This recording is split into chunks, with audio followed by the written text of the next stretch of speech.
만약 뭐뭐라면 우리 정말 매일 쓰는 말이죠? 근데 이게 되게 간단해 보이잖아요? 사실 그 안에는 와, 깜짝 놀랄 만큼 정교한 논리가 숨어 있어요. 오늘 우리한테 너무나 익숙한 이 조건문의 코드를 한번 같이 파헤쳐 보려고 합니다. 과연 어떤 비밀이 숨어 있을까요? 이런 말 다들 들어보셨죠?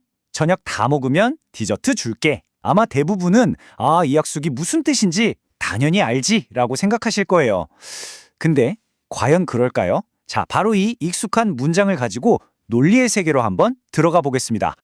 네, 첫 번째 파트입니다. 일상 속에서 우리가 쓰는 만약 뭐뭐라면은 어떤 의미일까요? 우리의 직관이 과연 엄격한 논리와 얼마나 다른지 한번 보시죠. 맞아요. 부모님이 저녁 다 먹으면 디저트 줄게 라고 하시면 우린 너무나 자연스럽게 저녁 안 먹으면 디저트 국물도 없겠구나 이렇게 받아들이잖아요. 이게 바로 우리의 직관적인 해석 방식인 거죠. 하지만요, 형식 논리의 세계로 딱 들어서는 순간 이야기가 완전히 달라집니다. 논리학의 규칙은 우리가 생각하는 것보다 훨씬 더 엄격해서 때로는 우리의 직관이랑 정면으로 부딪히기도 하거든요. 자, 그럼 이런 시나리오를 한번 상상해 볼까요? 어떤 가게 주인이 면접 본 사람한테 이렇게 약속을 한 거예요. 월요일 아침에 출근하시면 당신은 채용됩니다. 자, 이 약속이 깨지는 경우는 과연 딱 어떤 경우 하나뿐일까요? 자, 이 표를 한번 보세요. 여기서부터 논리의 엄격함이 확 드러납니다. P가 출근하는 거고 Q가 채용되는 거라고 해볼게요. 이 약속이 깨지는 경우, 즉 거짓 F가 되는 경우는 딱 하나예요. 출근을 했는데 T, 채용이 안 됐을 때 F, 바로 이 경우뿐입니다. 놀랍게도 나머지 경우는 전부 약속을 지킨 걸로 T봐요. 특히 출근을 안 했다면 그 뒤에 채용이 되든 안 되든 애초에 약속을 어긴 게 아니라는 거죠. 신기하죠? 네, 바로 이겁니다. 이게 논리적 조건문의 핵심이에요. 만약에 해당하는 가설, 즉 전제가 참인데 그러면에 해당하는 결론이 거짓일 때 오직 이 한 가지 경우에만 조건문 전체가 거짓이 되는 겁니다. 이 문장 한번 들어보세요. 만약 2 더하기 2가 5라면 미키마우스는 미국 대통령이다. 진짜 황당하게 들리죠? 근데 논리적으로 따지면 이 문장은 참입니다. 왜냐? 만약에 해당하는 2 더하기 2는 5라는 가설 자체가 그냥 틀렸잖아요. 거짓이잖아요. 논리학에서는 이걸 공허하게 참이라고 부르는데 뭐랄까 가설이 이미 틀려버렸으니까 약속을 평가할 기회조차 없었다. 이렇게 보는 거예요. 세 번째 파트, 조건문의 친척들입니다. 하나의 조건문에는요, 역, 이, 대우라는 일종의 가족이 따라와요.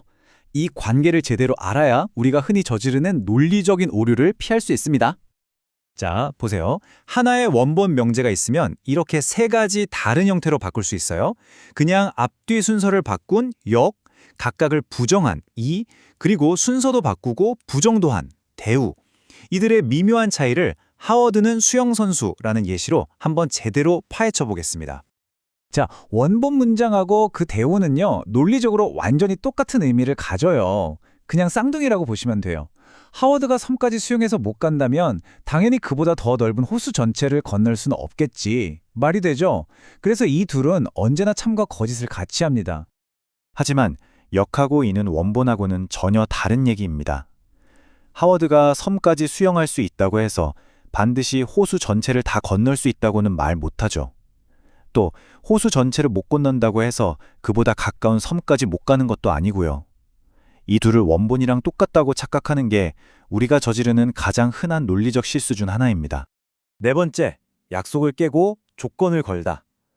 방금 본 이런 논리적 개념들이요.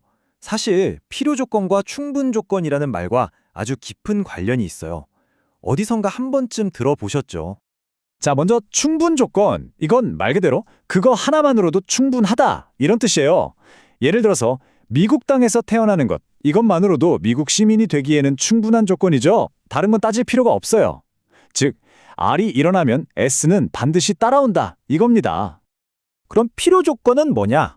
그거 없이는 절대 안 돼. 이런 뜻입니다. 조지가 대통령이 되려면 반드시 35세라는 조건을 만족해야만 하죠. 만약 35세가 안 됐다? 그럼 대통령이 될 수 없어요. 이거 어디서 많이 본 것 같지 않으세요? 맞아요. 아까 봤던 대우 명제랑 논리적으로 똑같은 말입니다. 만약 35세가 아니라면 대통령이 될 수 없다. 헷갈리신다고요? 그럼 이렇게 기억하세요. 아주 쉬워요. 충분 조건은 그거 하나면 돼 하는 보증수표 같은 거고요. 필요 조건은 이거 없으면 안 돼 하는 필수 관문이라고 생각하시면 됩니다. 자, 이제 맨 처음 던졌던 질문으로 다시 돌아와 보죠. 도대체 왜 우리의 일상 언어와 이렇게 정밀한 논리는 서로 다른 해석을 낳는 걸까요? 바로 이런 이유들 때문이에요. 우리는 보통 만약이라고 말은 하지만 마음속으로는 만약 그리고 오직 그 경우에만 이라는 훨씬 더 강한 의미로 쓸 때가 많아요. 아까 그 디저트 약속처럼요. 하지만 논리는 그런 숨은 의도나 문맥 같은 건 전혀 고려하지 않아요. 오직 주어진 문장 자체의 참과 거짓만으로 아주 엄격하게 판단할 뿐이죠. 아주 저명한 철학적 화인도 바로 이 점을 경고했어요. 우리가 무심코 A는 B를 의미해 라고 말할 때 사실 거기에는 아무런 논리적 연결고리가 없는 경우가 많다는 거죠. 우리가 쓰는 말을 얼마나 정밀하게 사용해야 하는지를 딱 보여주는 대목입니다. 자, 오늘 우리는 만약이라는 이 평범한 한 단어에 담긴 아주 깊은 논리의 세계를 탐험해 봤습니다. 이제 당신이 다음번에 만약이라고 말할 때 그 말의 진짜 의미는 무엇일까요? 그리고 더 중요하게는 그 말에 듣는 상대방은 과연 어떻게 이해하고 있을까요? 한번 생각해 볼 문제인 것 같습니다.